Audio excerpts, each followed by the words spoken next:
আসসালামু আলাইকুম রহমতুল্লাহ। আশা করি আপনারা সকলেই ভালো আছেন। আমি আলহামদুলিল্লাহ ভালো আছি। আজকে ভিডিও শুরু করলাম রেডি দিয়ে দেখেন আয়সা দেখি বস্তার কিনারে কীভাবে শুয়ে আছে দেখেন। দেখি মানে কোনো লড়াচড়া নাই, একবারে বেখেয়ালিভাবে শুয়ে রয়েছে। দেখি কে জানি হয়তো ওরা বাড়ি মারছে, অজ্ঞান হয়ে পড়ে রয়েছে। এরকম দেখেন কীভাবে শুয়ে রয়েছে। সামনে যাই সে ভিডিও করতেছে, এটাও ওখানেই নেই। অবশ্যই একটা চোখ একটু খুলে রয়েছে, কিন্তু তাও গভীর ঘুমে ঘুমাই রয়েছে। দেখেন কীভাবে। আর এই দেখেন মানে কি বলবো, একটু গাছ উঠে দেখতে আসছি, সেই সময় দেখি একটা বুলবুলি পাখির বাসা পড়ে রয়েছে।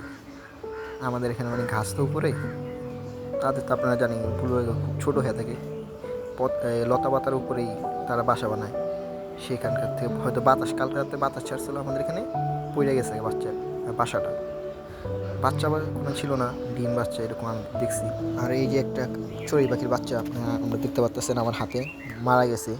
আমাদের যে কারো বিড়ালটা আছে, আমি স্ক্রিনশট দিয়ে দেবো বা থাম্বনেলে আমি পিকচারটা অ্যাড করে দেবো।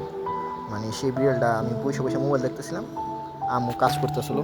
আম্মু পরবর্তীতে বলে যে একটা চড়ুই পাখির বাচ্চা ধরছে। আমি এসে দেখি বাইচা ছিল সেই সময়, কিন্তু মানে খুব ডরাই গেছিলো মুখের সামনে। পরবর্তীতে আমি তাড়াই দিছি বিড়িটাকে, কিন্তু বাচ্চাটা নিয়ে আইসি। তখন চিন্তা ছিল আপনার সাথে সাথে আমি পানি দিছি মুখে, কিন্তু স্ট্রোক করে ফেলাইছি, যার কারণে মরে গেছে। অনেক ভয় পেয়ে গেছিলো তো, অনেকক্ষণই করছি, চেষ্টা করছি বাঁচানো, কিন্তু বাঁচেনি পাখিটা। এটার জন্য আর কি করার।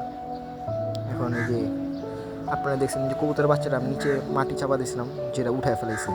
এখন এটারে গাছের গোড়ায় দিয়ে দেবো, যাতে না উঠায় কোনো কিছু ইঁদুর, এই কারণে। আর এই দেখেন গতকাল একটা কলি দেখাইছিলাম যে আইসা আসলো, সেটা আজকে ফুটে গেছে আলহামদুলিল্লাহ।